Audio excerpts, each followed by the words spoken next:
Around 2,000 years ago, a teacher sat down to give what he called his most important teaching. And before he had said a single word of it, 5,000 people stood up and walked out. They were his own students, monks, nuns, devoted followers. They left because they sensed what was coming, and they were not ready to hear it. So what was the teaching they couldn't accept? It was this: that every living being without exception will one day become a Buddha, not the chosen few, not the advanced, everyone, including you.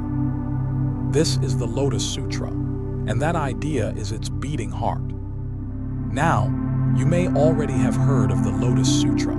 In the West, most people meet it through Japanese Buddhism, through the Nichiren schools, who hold this text above all others and chant its title as a practice.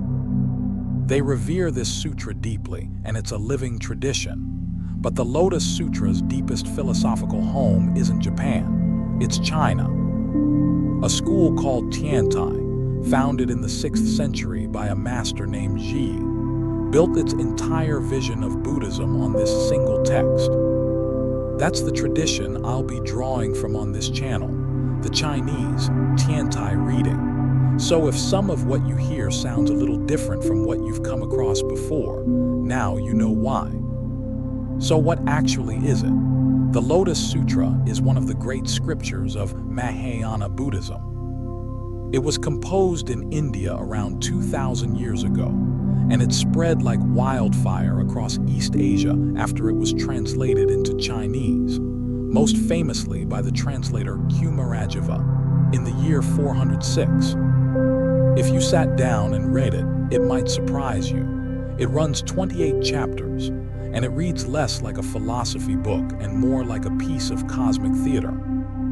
Buddhas rise up out of the earth. Whole worlds light up.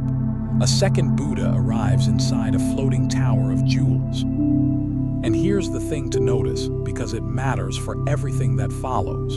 The Lotus Sutra rarely argues. It almost never sits you down and explains. Instead, it tells stories. So let's get to the heart of it, the idea those 5,000 people walked out on. To see why it landed so hard, you have to know what Buddhists at the time believed about the path, because there wasn't thought to be just one, there were several. Some followed the path of the disciple, listening to the teachings, working toward their own liberation.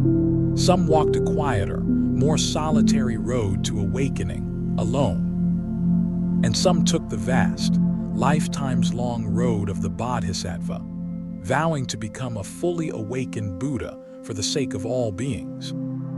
Different roads, different goals, and quietly a kind of ranking, some destinations smaller, some greater. And then the Lotus Sutra says something that pulls the floor out from under all of it. It says, those were never 3 destinations.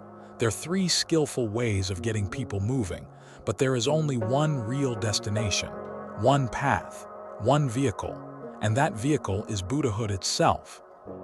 This is the famous teaching of the one vehicle in Sanskrit, ekayāna. There are not many final goals. There is one, and every being alive is already on the way to it. Let me be precise here because this is easy to misread. The one vehicle does not mean all religions are secretly the same, or every path leads up the same mountain. That's a modern, fuzzy idea, and it's not what this text is saying. It means something sharper. The different Buddhist paths, the ones people thought were separate, ranked, leading to different places, are revealed to be one single path, one journey, one end, the becoming of a Buddha. And no one is left off it. Not the great teacher and not the beginner. Not the wise and not the foolish. In fact, the Lotus Sutra goes out of its way to include exactly the people you'd expect to be excluded. This is also why the old language of a lesser path and a greater path quietly falls apart here. In the one vehicle, there is no higher and lower. There are only different doors into the same room. And this is where the Tiantai reading goes deeper than most. For Zhiyi and the Tiantai masters, the one vehicle isn't only a promise about the distant future, something you'll earn after countless lifetimes. It's a statement about what you already are, right now. That Buddhahood isn't a faraway reward. It's the deepest layer of your own nature, already present, even when it's completely hidden, even in the worst moment of the worst person. We'll unpack what that really means in later videos. It's one of the most remarkable ideas in all of Buddhism. For now, just hold the shape of it. You are not trying to become something foreign to you. You're uncovering what was always there. It's worth pausing on how radical this is. Most of us carry a quiet suspicion that awakening, peace, real goodness is meant for other people, the disciplined ones, the naturally calm ones, not us. The Lotus Sutra looks straight at that suspicion and says, no, the door is not for the few, the door is for everyone, the door is for you.